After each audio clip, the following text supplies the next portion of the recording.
Luminaries Lounge, we sit and chat. Welcome to Leadership Luminaries Lounge with Kerry and Peggy O'Neill, a podcast about the connection of leadership, philosophy, practice, and impact on society. Get ready to be illuminated. They set the stage, sharing golden nuggets, turning life's next page. From boardroom tales to dreams out loud, they uplift us. Hello, everyone, and welcome to another episode of Leadership Luminaries Lounge.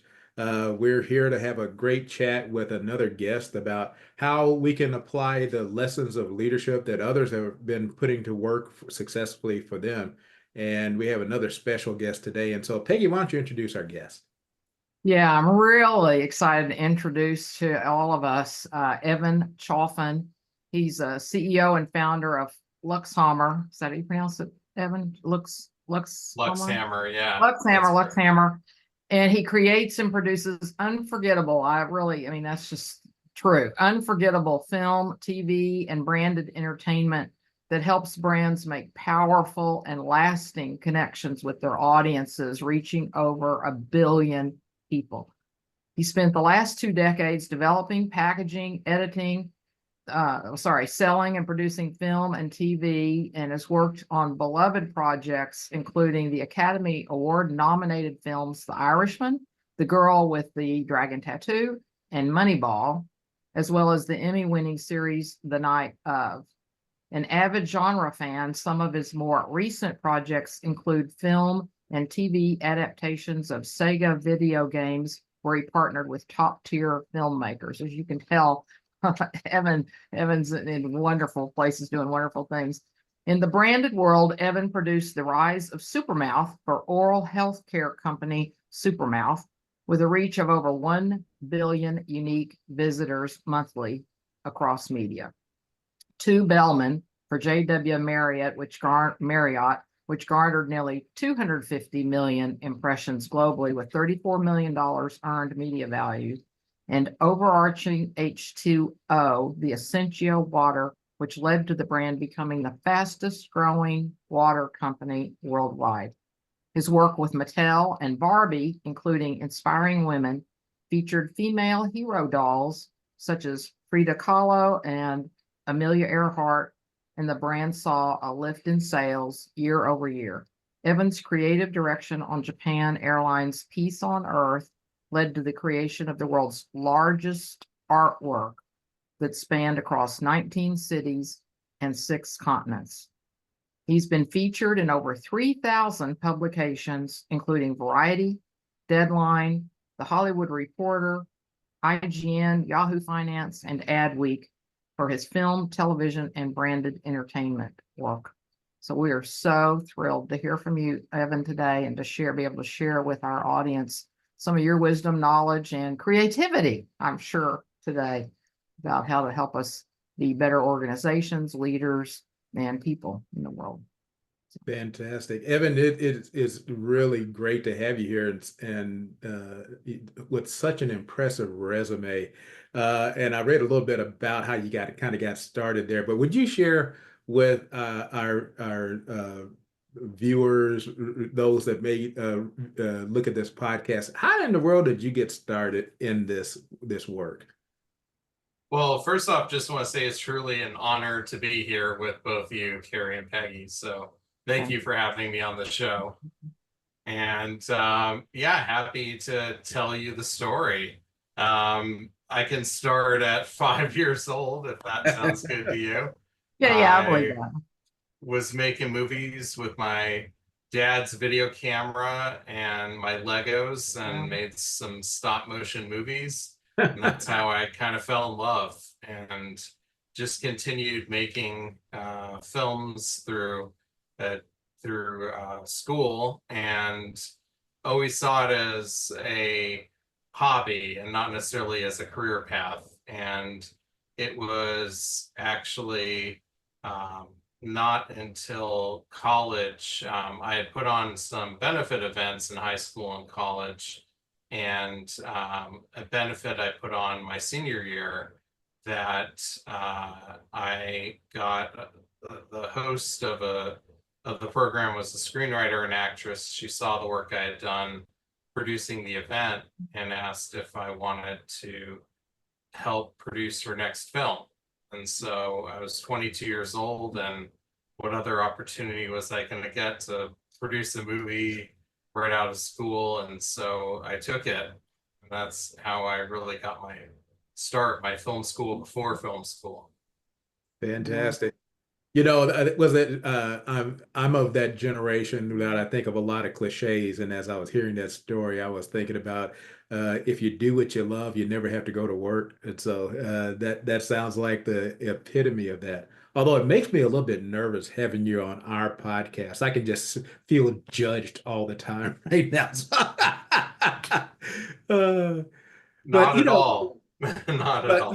but what's really insightful though, and one of the things that maybe if you can kind of take us for a moment, and then Peggy can join in and ask questions. But I was thinking about how important storytelling is for leadership, and and using the video medium to be able to tell those stories is so important. Can you spend a moment talking about some impact that you have seen on the importance of storytelling and how video has enhanced that capability? Sure. Yeah. I mean, humans have been telling stories for tens of thousands of years. And I don't think that that's going away. And there's a reason that we do it. It's to connect with other people. And we can connect with people at a deeper emotional level, uh, and really convey what it means as people, who we are as people, and really convey that to others and send a message and send, um, what we're trying to express, whether it's cave paintings or uh, if it's advertisement, you can, or a film, you can tell that story in a really compelling way if you're really hitting at that deeper emotional resonating with the audience. Yeah, so a couple of questions come to mind around that. So obviously, or I'm thinking obviously, that you draw the story out of people. And so I'm wondering how you do that with the leaders. So in a way, the audience that's watching that play they're well, I think everybody's a leader all the time. We're leading our lives, but leaders in organizations are even leading our lives. Any insights to help us and leaders uh, draw out their own story.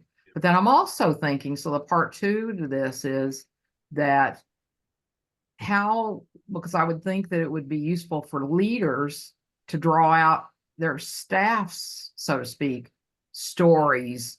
Yeah, and you're nodding your head. So I think you're ahead of me here because I'm trying to formulate the question. It's like to help them draw out their stories to be able to express and express that in the workplace and to be more creative and I'm going to guess productive and effective in the workplace. Is that question resonate? Yeah, absolutely. This Okay. is actually something that we did out of Chicago, and we were trying to create some content to help the company tell its story in a compelling way.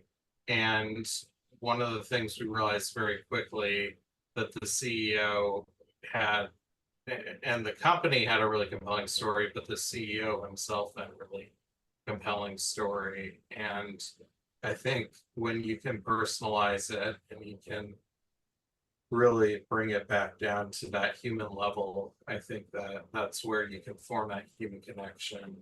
And so when you're talking about leaders, anytime that you can humanize yourself, going through the trials and tribulations, going through everything isn't always just perfect, but the challenges that you face, the obstacles you have to overcome, and the monsters that you fight, so to speak, and ultimately, hopefully, it's a story of triumph in that case.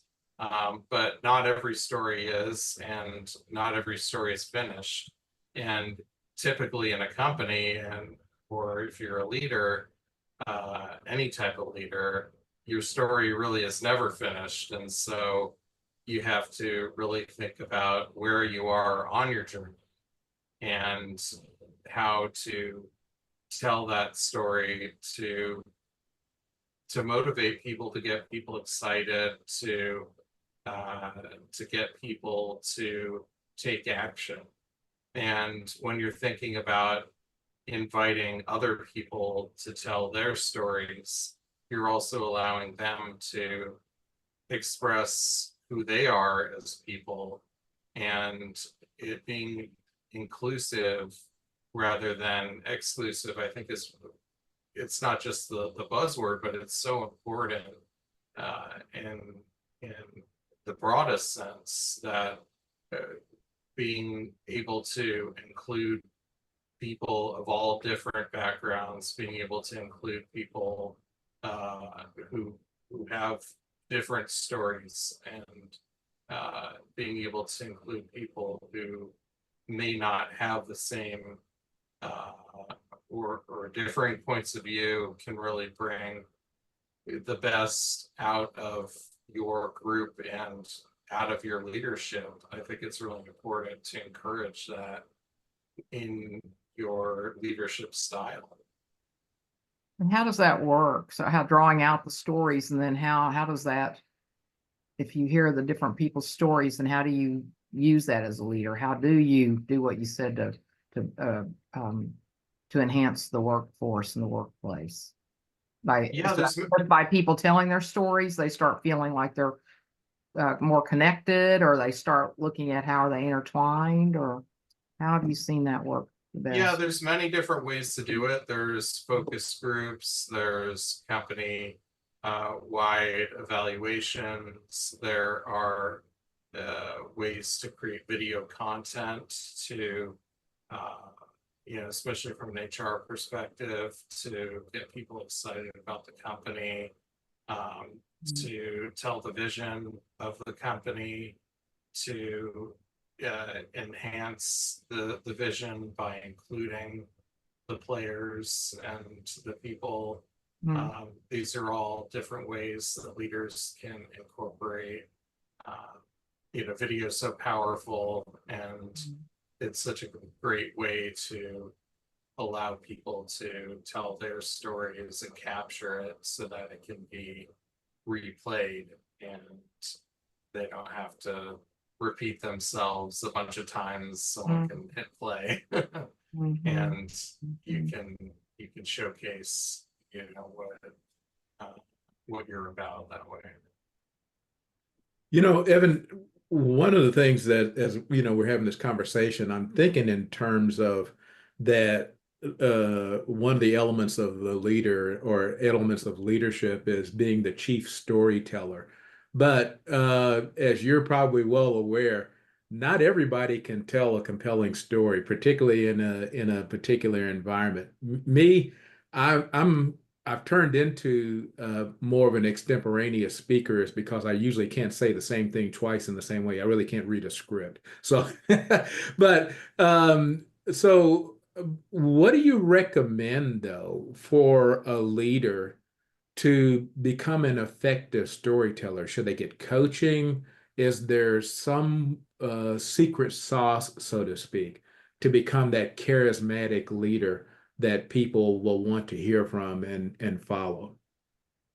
Well, there's certainly books out there. There's many different types of stories, but I think some of them boil back down to several, there's one philosophy that there's 7 different archetypal stories that all stories boil back down to, and learning what each of those are can really help you to understand, to be able to tell the story within that structure.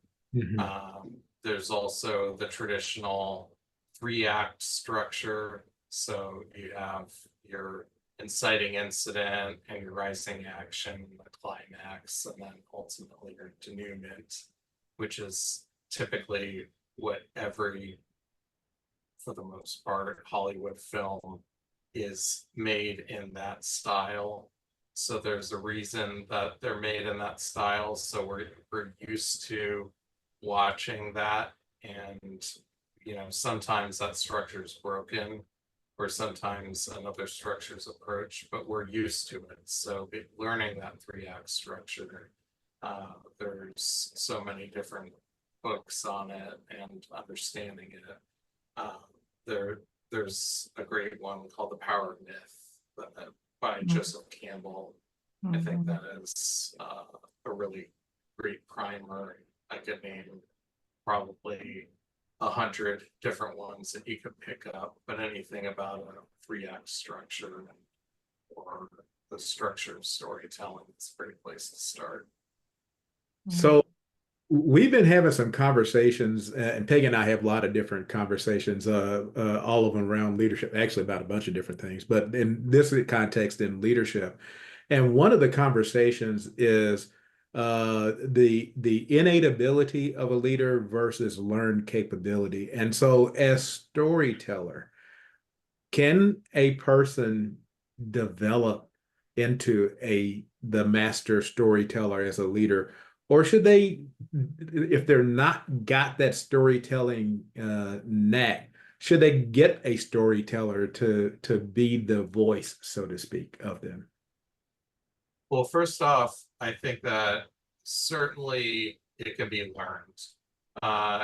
There are people out there, I think, that have innate abilities that give them a leg up, and that it's a learned skill like other skills.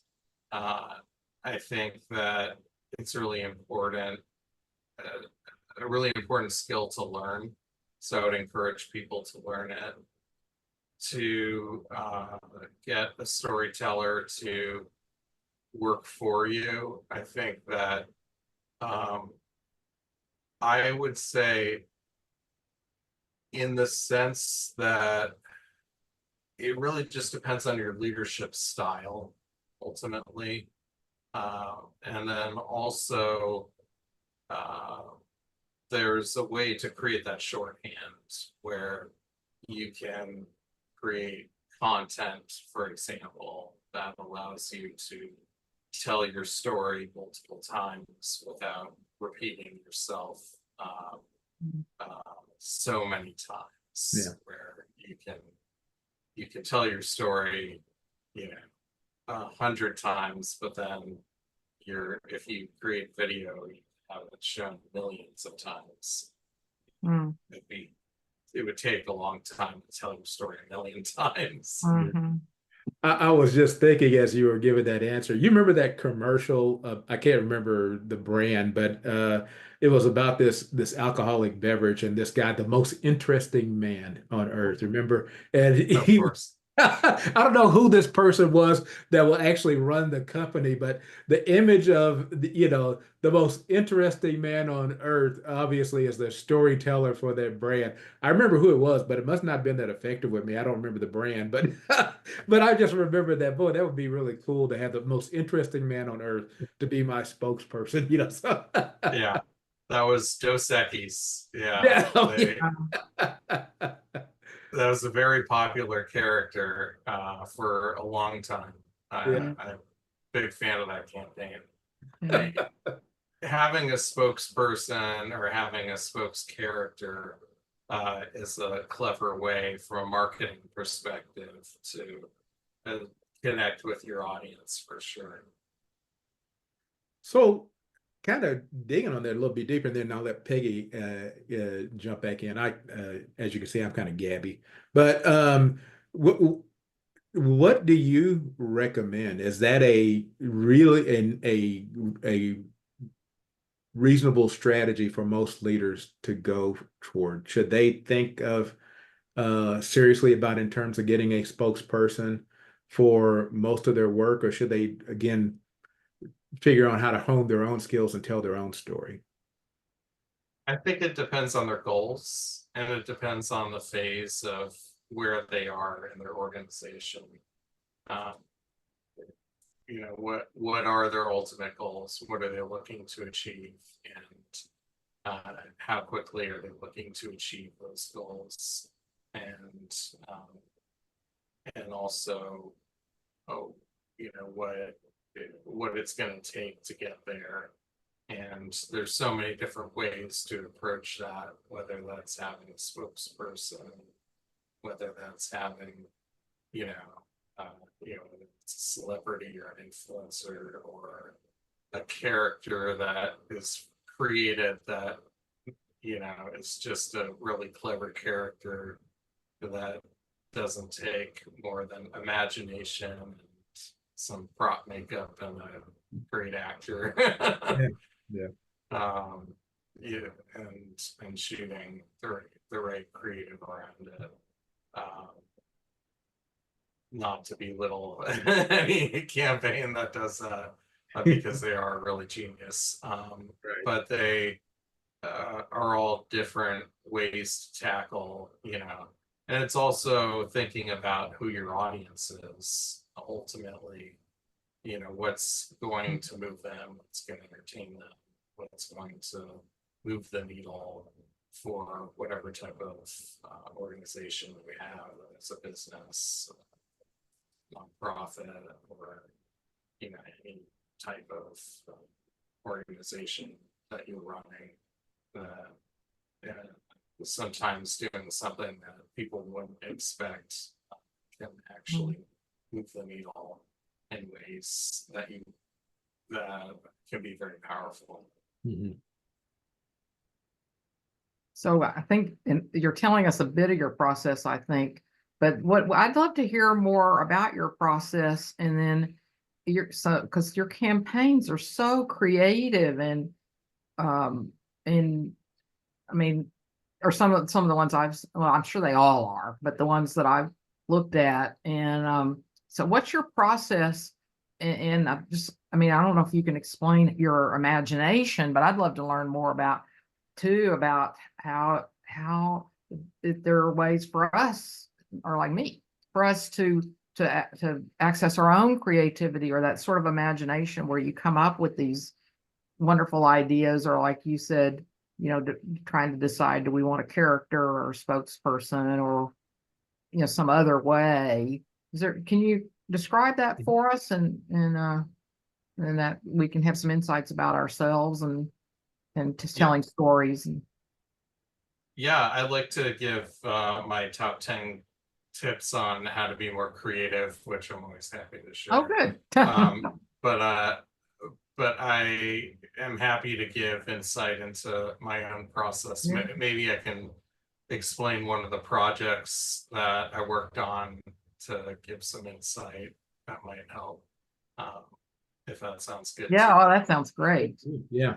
So I was creative director for a campaign for Japan Airlines, and this was a project that we didn't have a significant amount of funds to work within, so we had to come up with a really out of the box idea to raise awareness amongst travelers outside of Japan about Japan Airlines. And they said themselves they had zero awareness, literally to the point where the people didn't know the difference between Japan Airlines and a Japanese airline.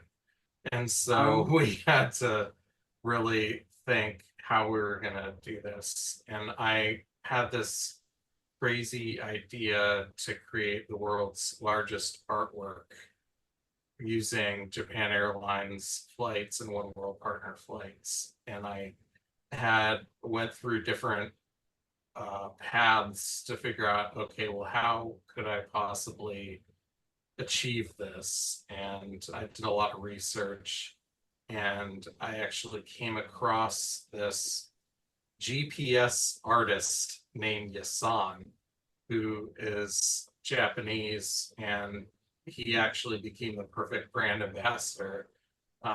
So back a couple of years before our campaign, he traveled across basically all of Japan by bus, by train, by foot however he could and tracked his GPS data.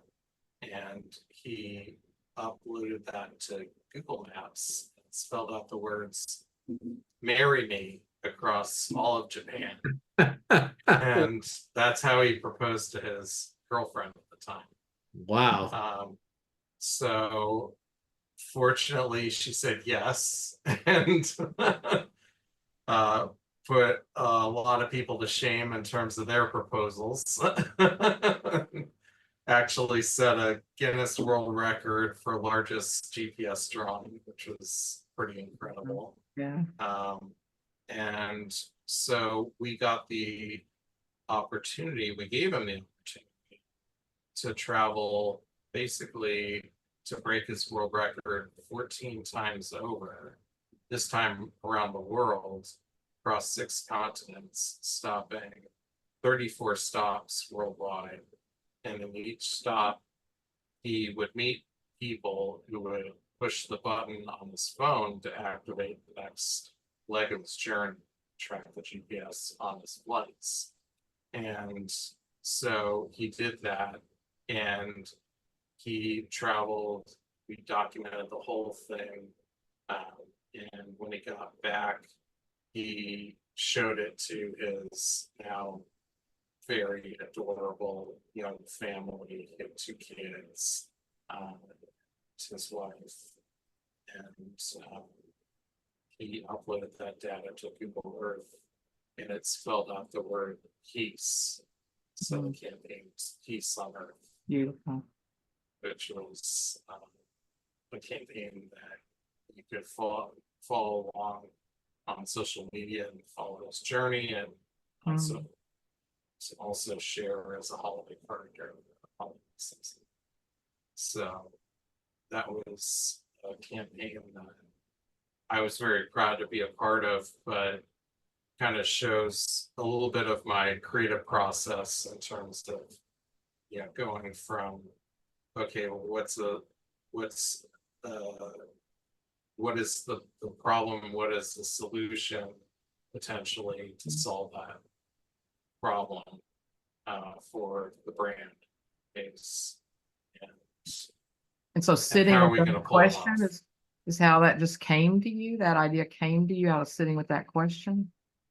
I went through probably 100 different ideas. Okay, well, that's good to know that, because I think a lot of times we think we just ought to come up with an idea. So love Yeah. hearing that. Yeah, we can really sit with some. Go ahead. Now, I know Yeah, the campaign that you have a video of that on your website. yeah. So you Yeah. can watch highlight reel of the journey and see everywhere Yasan went, and he met a lot of people. So it was a lot of high fives and handshakes. He really enjoyed his travel, and we didn't even know if we could pull it off. We had to work with Japan Airlines to try to book all the flights and to try to make all the arrangements, and some places only have a flight out to the next destination once a week, what have you. We had to plan around things, like you couldn't fly over Chinese or Russian airspace. That was gonna be my question. Okay, so how did he get around the restricted airspace things to be able to do that? Boy, that's pretty cool though. Yeah, so that made our C kind of squished. So there were some limitations that we worked around, but we were really happy with the result. That's incredible. Yeah. So what are your 10 creative tips? I was about to ask that. I was going to say, maybe you can we can refer back to your website too, if you don't mind us being able to, if they're listed on there to. Oh yeah, you can definitely check them out at luxhammer.com. You can check out all 10 there. Oh, Yep, that's a good place to see them. Any of the few more though that you would like to point out at this point before others have to wait and go back to your website to what are of the 10, which would be the ones that you would want to point out now? Yeah, I would say one of the big ones is make a creative habit. So one of the things that I've found is that when you are looking to be creative, make a space, a literal physical space, and a time and place that you're going to do your creative work every day. It could be just for, 15 minutes or an hour and a half, whatever, however much time you have when you don't have any other distractions, then you can just focus on that. And whatever your creative work is, try to do it then. And it's it's like exercise. Usually it's hard at first, and you may be, hitting your head against the wall, but as you practice and as you get better, it becomes easy, and then all of a sudden things start flowing and you get into a flow state, and the more that you do it, so it's amazing. It's like flexing a muscle. So that's one thing that I would highly recommend anyone who's looking to do any kind of creative work.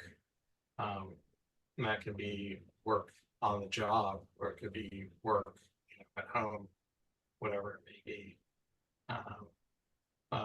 Another one that I like to say is write the vomit draft, which basically is it's just get it all out on the page, get it all out, and don't critique it. Just get it all out there.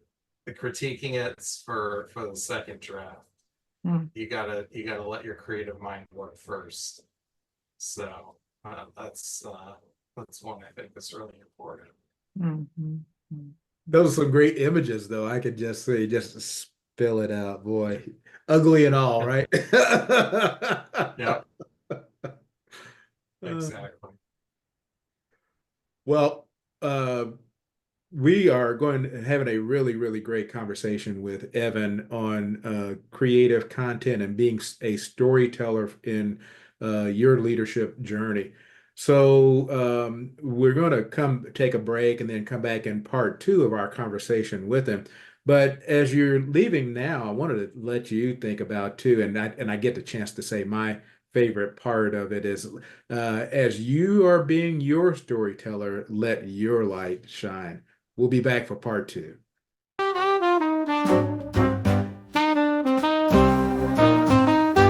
In the leadership Luminaries lounge, we sit and chat with Peggy and Kerry, where wisdom's at. They sprinkle insights like morning dew in this lounge where knowledge blooms anew. With every episode, they set the stage, sharing golden nuggets, turning life's next page. From boardroom tales to dreams out loud, they uplift a thought and make you proud. Oh, swing and sway with Peggy and Kerry in the lounge where visions are merry. Take a seat, let your worries retreat in the Luminaries lounge where leaders meet.